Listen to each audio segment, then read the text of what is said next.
फागुन के फाग में उमंग घुल जाई आ चढ़ते ही रंग नस नस खुल जाई।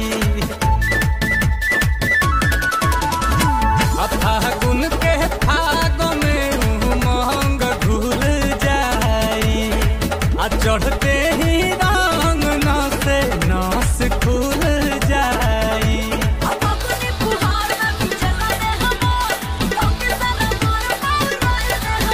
अरे ऐसे तू हमके सतावो ना।